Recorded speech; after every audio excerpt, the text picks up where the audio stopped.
안녕하세요. 저는 대치고등관 풍문고를 담당하게 된 정주영입니다. 자, 아마 제가 알기로 풍문고는 그래도 내신이 꽤 할만하다라는 이야기들이 있었어서 아마 많은 학부모님들께서 실제로 아이들을 지원을 시키셨고 그 때문에 경쟁률이 꽤나 높았던 학교로 알고 있거든요. 그래서 아마 이제 나 풍문고 됐어 라고 잠시나마 기쁘셨을 것 같고요. 또 반면에 이제 그러면 풍문을 가서 잘 해야 할 텐데 라는 걱정도 시작되시는 시기가 아닌가라는 생각을 합니다. 자, 그랬을 때 저희가 이제 영어 부분에 있어서만큼은 어떻게 준비를 하면 좋을지에 대해서 간단하게 같이 살펴보려고 오늘의 영상을 준비했습니다. 풍문고 같은 경우는요, 일단 변형은 많이 없지만 범위는 많은 학교입니다. 영어 같은 경우에는 특히 그렇고요. 그렇기 때문에 많은 양을 끝까지 공부해낼 수 있는 끈기가 굉장히 필요한 학교이고요. 그랬을 때 난이도가 또 그렇게 높지는 않아서 1등급은 꽤나 치열합니다. 그런 부분들을 조금 같이 유념해 두시면서 구체적으로 이제 시험지 분석을 같이 하게 될 텐데요. 자, 지금부터 보시면요. 일단 풍문고 같은 경우는 교과서도 활용을 하고 부교재도 활용을 하고 모의고사도 매년 당해년도에 있었던 모의고사를 항상 활용을 하거든요. 자, 그랬을 때 비율을 보면 실제로 범위에 맞게끔, 그러니까 교과서 같은 경우도 3, 4가 2개가를 쓰거든요.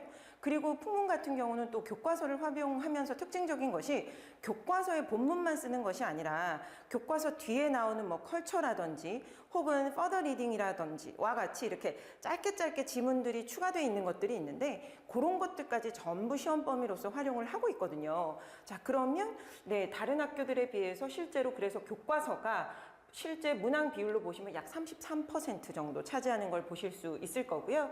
그 외에 이제 부교재라든지 모의고사가 나머지 이제 출제 범위가 되는 거죠. 자, 그랬을 때 보통 독해 같은 경우가 약 절반, 그리고 어휘 문제가 21%, 어법 문제가 12%인데요. 여기서 보셔야 될 게 풍문이 어휘를 굉장히 중요시하는 학교예요. 제가 좀 이따가 이제 같이 시험지 분석을 하면서도 말씀을 드릴 텐데요. 그러니까 기본적으로 어휘가 잘 되어 있지 않으면 선택지도 어렵고 서술형도 어렵고 그리고 다른 학교에 비해서도 실제 어휘 부분에서 출제되는 비중이 조금 높은 편이에요. 예, 요 21%라고 되어 있는데요. 이게 사실상 서술형보다도 어휘 문제만으로 21%를 출제한다는 게 조금 많은 비중인 거거든요. 그만큼 학교에서 어휘를 굉장히 중요시한다라고 생각을 하시면 될 것 같습니다. 자, 구체적으로 이제 조금 더 보시면요. 독해 같은 경우에는 특징적인 것이 범위를 굉장히 많이 씁니다. 그러니까 예를 들어서 한 44개 정도? 작년 이제 기말고사, 1학기 기말고사를 기준으로 44개 정도를 썼었는데요. 그게 제일 작은 거고요.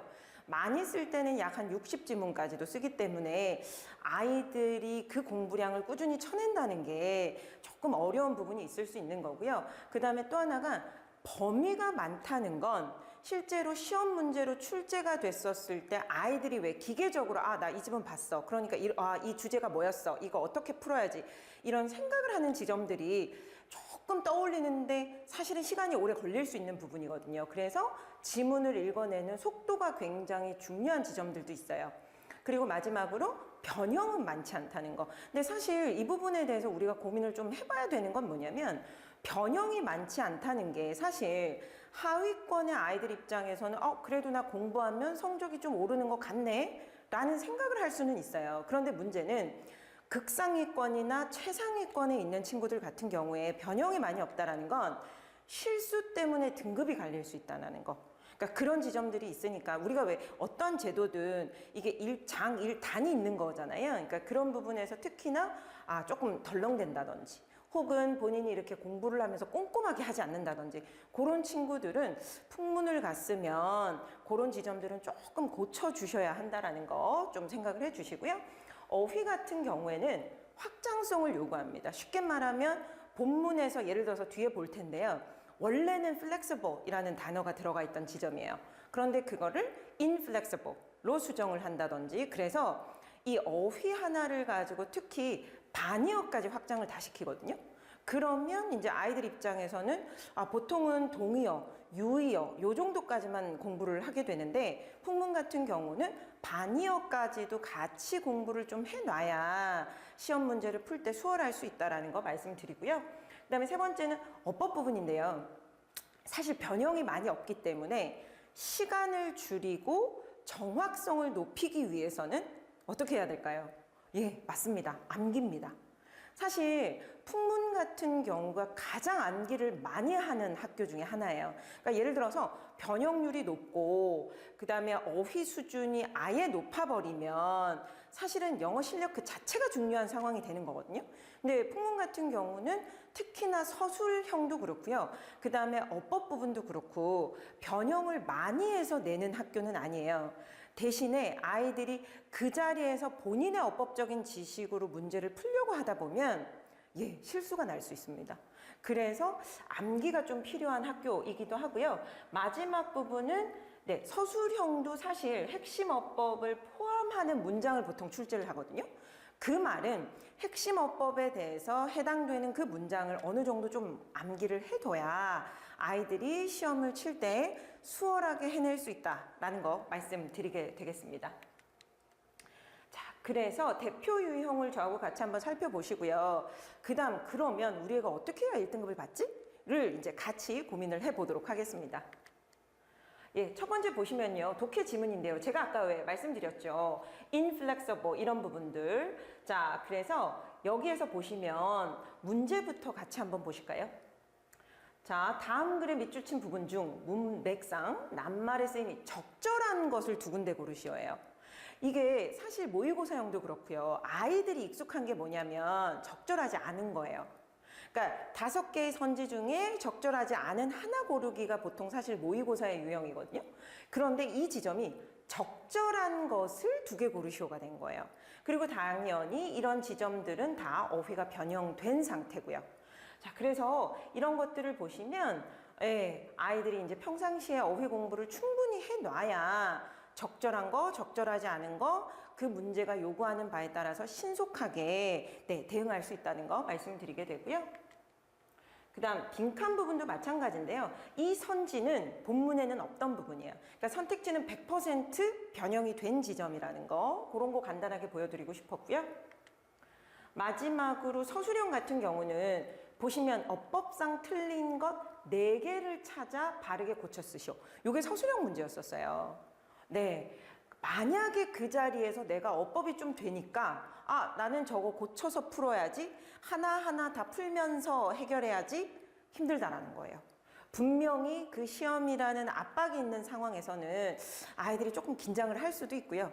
그 다음에 또 떠오르지 않는 부분들이 있을 수 있기 때문에 이런 지점들에서 풍문은 사실 암기가 좀 중요하다라고 말씀을 드릴 수 있습니다. 자, 그러면 1등급은 어떻게 해야 받을 수 있느냐, 제가 적어놨는데요. 빠르게 그리고 정확하게. 네, 이게 빠르다라는 건 뭐냐면 지문을 보셔서 아시겠지만 범위가 많을수록 아이들은 생각이 그렇게 잘 나지 않아요.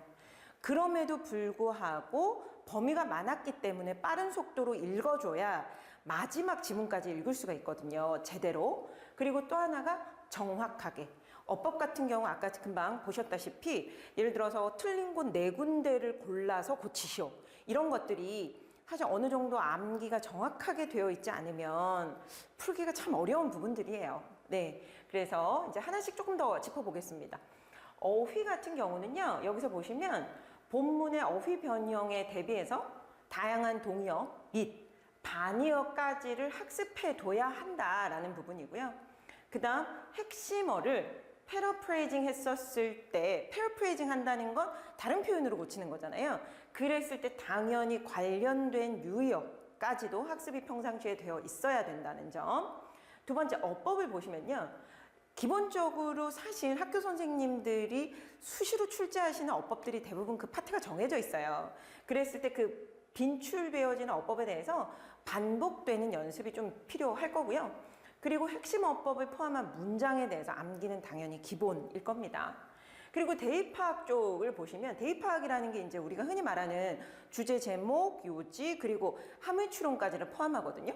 자, 그랬을 때 대입파악 같은 경우는 평상시의 지문에 대해서 우리말로 이 글의 주제가 뭐다라는 걸 생각해 보는 거죠.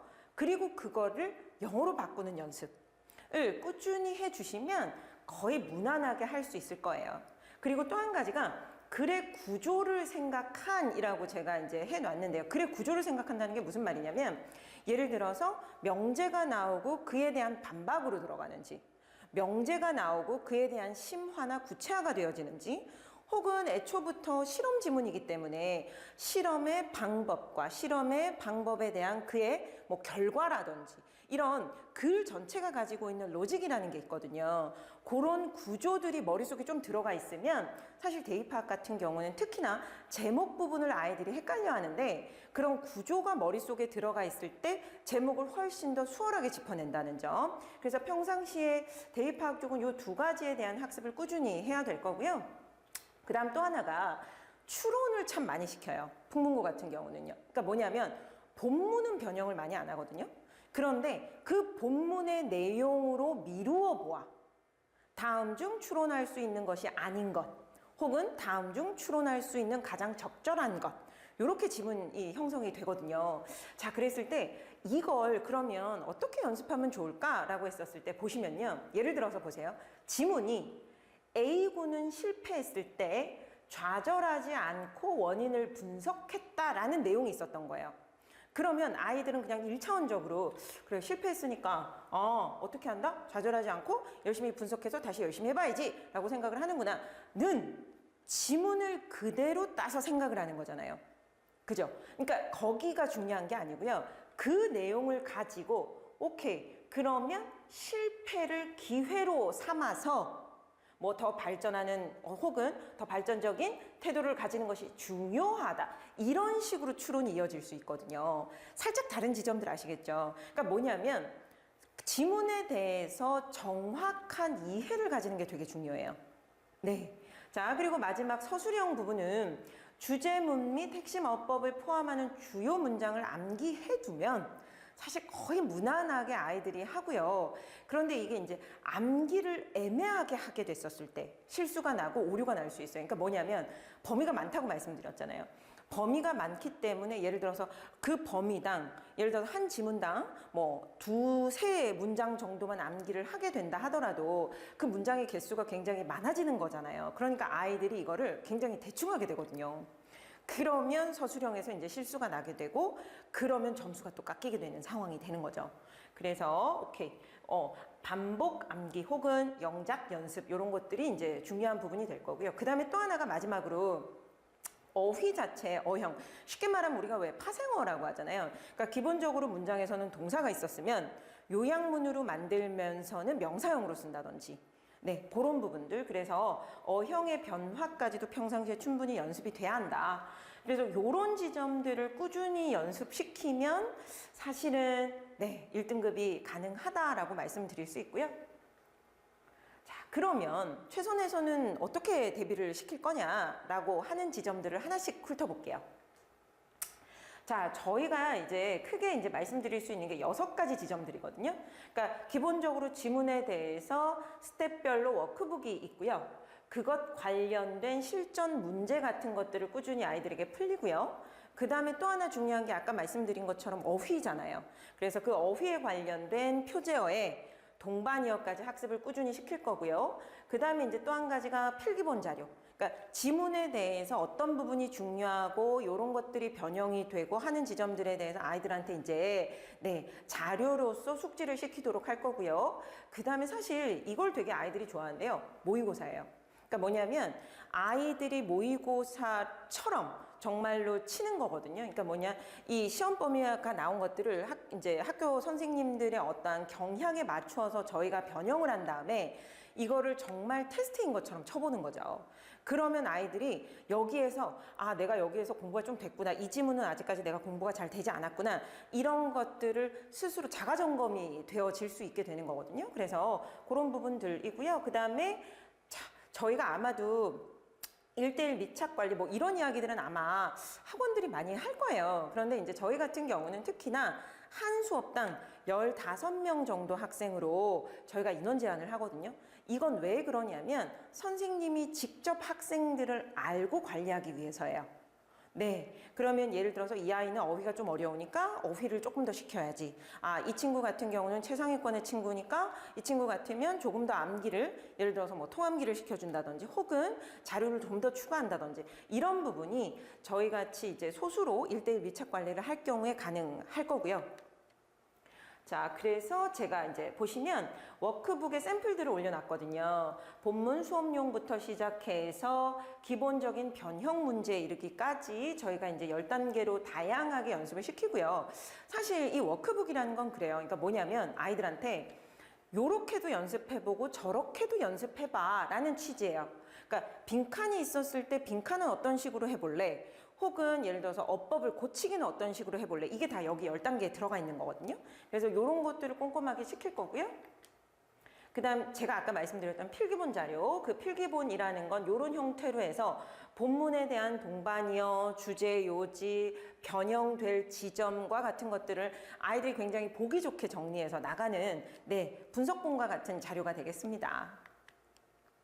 세 번째로 아까 말씀드렸던 그 모의고사 있잖아요. 그리고 여기에서 꽤 많이 적중을 하거든요. 왜냐하면 사실 저희 선생님들 같은 경우는 1, 2년 정도의 어떤 연차가 있으신 분들이 아니세요. 최소한 뭐 10년 이상씩 다 고등부를 하신 분들이고요.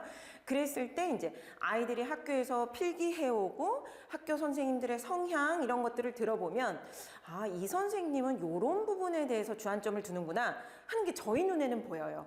예, 사실 저희가 필요한 이유가 그런 지점일 것 같거든요.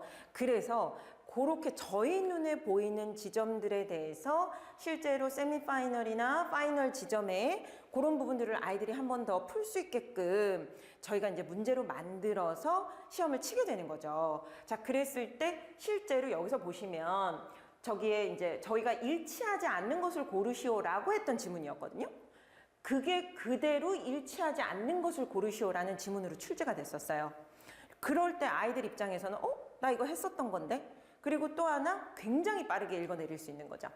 그리고 나면 선지 부분들도 저희가 했던 것에서 크게 다름이 없었기 때문에, 왜냐면 지문이 가지고 있는 포인트라는 게 막 10갈래, 20갈래 되지 않거든요. 그래서 이제 그런 지점들에 대해서 저희가 잘 짚어서 챙겨보내면 사실 어느 정도 이상의 점수는 충분히 확보를 하게 될 겁니다.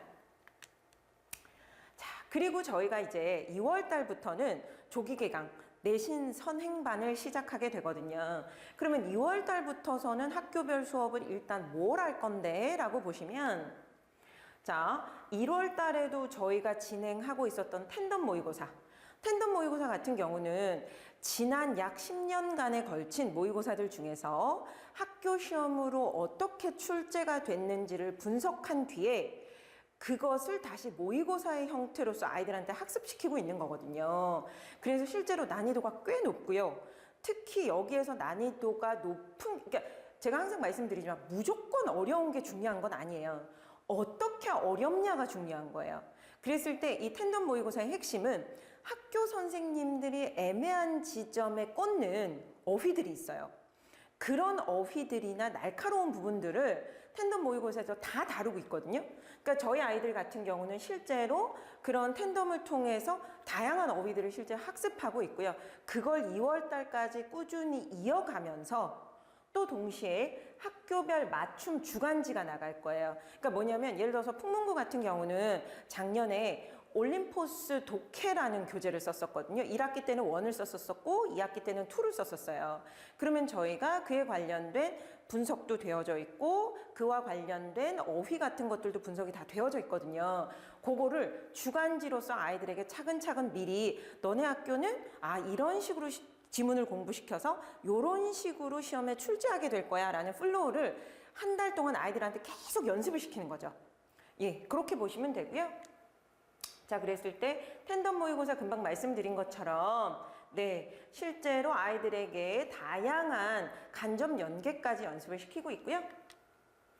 자, 그리고 맞춤 주간지 같은 경우는 제가 말씀드린 것처럼 기존의 시험지를 분석해서 선택지 기반으로 어떤 어휘들을 많이 출제하고 어떤 어법들을 위주로 다루었는지 그런 부분에 대해서 아이들에게 미리 대비를 시킨다라고 보시면 될 것 같습니다. 자, 이제 마지막으로 연간 일정인데요. 사실 저도 이제 고2를 올라가는 아이의 엄마입니다. 그러니까 막상 고등학교를 가니까 정말 제가 가르칠 때하고는 또 다른 속도를 제가 경험하고 있거든요, 지금. 너무 빨라요. 너무 빠른데 되짚어 보면 왜 빨라? 라고 본다면 3월이 시작되고 나면 사실상 내신이 시작되잖아요. 그러면 그 사이사이에 아이들은 굉장히 많은 수행평가를 치르게 되거든요. 그러면 눈 깜짝할 사이에 와, 6월달 모의고사 쳐? 이렇게 되는 거예요. 그리고 나서 여름방학은 또 2학기 대비를 들어가잖아요. 그런데 여름방학이 길지 않습니다. 그리고 2학기가 되어지면 거기에 세특 챙기는 친구들 특히 또 여러 가지 학교 활동들을 하게 되잖아요. 그래서 정말로 이제 1학년은 쉼없이 이제 달려간다라는 거.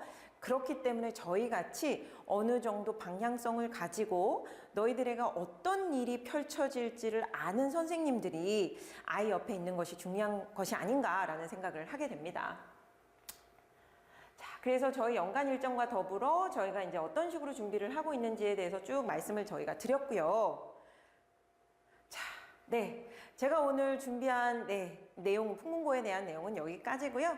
그럼 더 구체적인 건 학원에 와서 수업을 진행하면서 또 안내 드리도록 하겠습니다. 감사합니다.